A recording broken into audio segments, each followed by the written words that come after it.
प्रिय भक्तों, आज की इस वीडियो में आपको बताने वाले हैं सनातन धर्म में मांसाहार करना, नॉनवेज खाना क्यों गलत है। आपने अपने परिवार वालों से या किसी आचार्य गुरुजन से या उन लोगों से जो वेद शास्त्रों के विद्वान होते हैं जरूर सुना होगा कि मांसाहार सनातन धर्मियों को कभी भी नहीं करना चाहिए।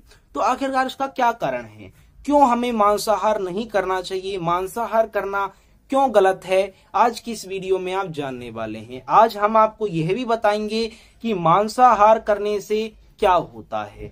हम ये तो जानते हैं कि मांसाहार करना गलत है, किंतु मांसाहार यदि हम करें तो क्या होगा, मांसाहार करने से क्या होता है, क्या हानियां हमें होती हैं, क्या हमें धन से हानि होगी या परिवार से या तन से, या किस प्रकार से हमें हानियों का सामना करना पड़ेगा, या हम नरक में जाएंगे मांसाहार करने से, ये आज की इस वीडियो में आप जानने वाले हैं। यानी कि मांसाहार करने से क्या होता है, क्या नुकसान है मांसाहार करने से, आप जानेंगे। साथ में ही हम आपको यह भी बताएंगे कि सनातन धर्म में मांसाहार करना गलत है, ये किस ग्रंथ में कहा गया है।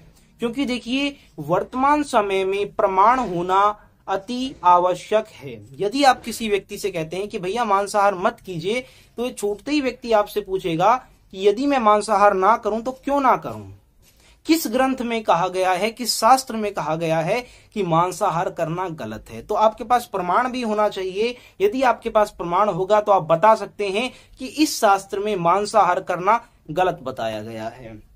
तो चलिए वीडियो को प्रारंभ करते हैं और आपको प्रदान करते हैं ये पावन सी जानकारी। राधे राधे प्रिय भक्तों, मैं हूं पंडित पंकज शर्मा और स्वागत करता हूं आपका अपने इस YouTube चैनल में। तो देखिए, सर्वप्रथम हम बात करते हैं मांसाहार करना क्यों गलत है। तो देखिए, एक हमारा ग्रंथ है जिसमें एक श्लोक आता है, धर्म एव हतो हंति धर्मो रक्षति रक्षितः तस्मात् धर्मो न हंतव्यो मानो धर्मो हतो वदिता। इसका अर्थ है कि यदि आप किसी जीव पर अकारण हिंसा करते हैं, अकारण हिंसा करने के कारण ये अधर्म कहलाता है।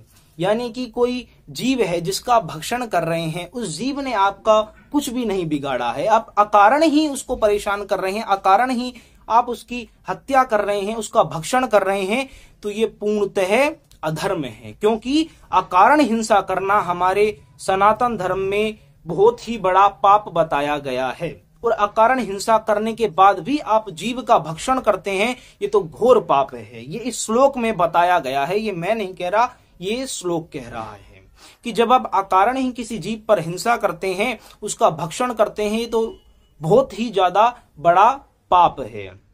और अब हम बात करते हैं कि आखिरकार मांस का भक्षण करने से, मांसाहार करने से क्या क्या हानियां हैं। यदि कोई व्यक्ति मांसाहार करता है तो क्या होता है। तो देखिए, आपको बता दें हम कि इस श्लोक का साफ साफ सा ये मतलब है कि यदि आप धर्म का पालन करते हैं, धर्म की रक्षा करते हैं, धर्म पथ पर चलते हैं, तो धर्म आपका साथ देता है। हर परिस्थिति में धर्म के जो देवता हैं सदैव आपके साथ खड़े रहेंगे। किंतु यदि आप धर्म का पालन नहीं करते, अधर्म के पथ पर चलते हैं, तो धर्म आपका शत्रु बन जाएगा। भगवान ने धर्म को हमारा सबसे बड़ा मित्र बनाया है, लेकिन उस समय जब हम धर्म का पालन करेंगे, और जब हम धर्म का पालन नहीं करेंगे, अधर्म का आचरण करेंगे, अधर्म का साथ चलेंगे, अधर्म का साथ लेंगे, तो धर्म हमारा सबसे बड़ा शत्रु बन जाएगा। और जब धर्म हमारा शत्रु बन जाएगा तो नाना प्रकार की प्रताड़नाएं, नाना प्रकार के दुख हमारे जीवन में देखा।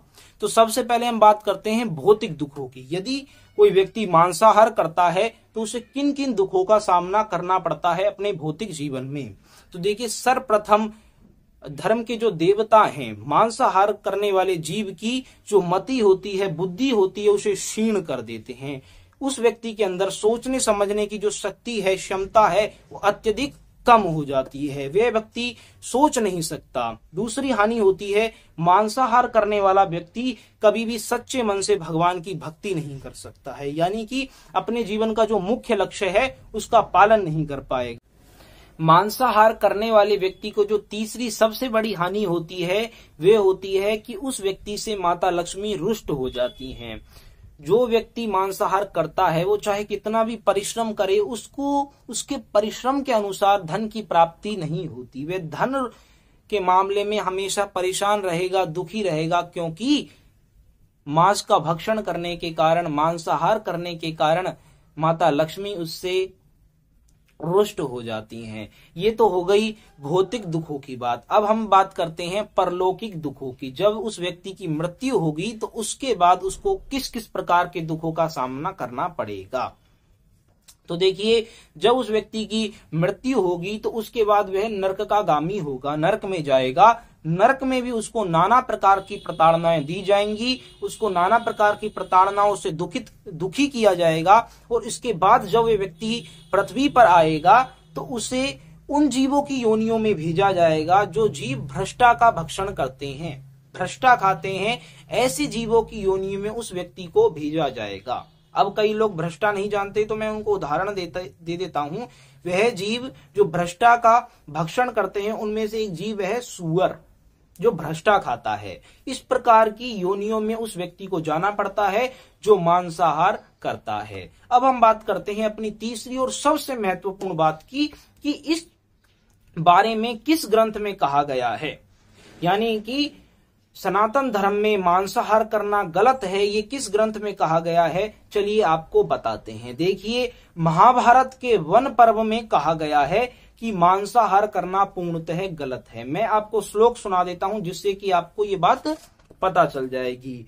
श्लोक है, धर्म एव हतो हंति धर्मो रक्षति रक्षिता तस्मात् धर्मो न हंतव्यो मानो धर्मो हतो वदिता। यानी कि जो व्यक्ति मांसाहार करता है, किसी जीव पर अकारण ही हिंसा करता है, वो व्यक्ति नरक का आगामी होता है और उसे नाना प्रकार की प्रताड़नाओं को सहना भी पड़ता है। तो चलिए, आज की इस वीडियो में आपको इतनी ही इंफॉर्मेशन, इतनी ही जानकारी हमने प्रदान करी। आगे की वीडियोस में आपको और भी जानकारी प्रदान करेंगे अनेक टॉपिक्स पर। तो देखिए, इस चैनल के माध्यम से आपको प्रतिदिन या आए दिन सनातन संबंधित वीडियोस मिलती हैं, तो आप इस चैनल को सब्सक्राइब कर सकते हैं। साथ ही साथ यदि आपको वीडियो अच्छी लगी हो तो इस वीडियो को भी अवश्य लाइक करना। राधे राधे, जय श्री कृष्णा। मिलते हैं अपनी अगली वीडियो में।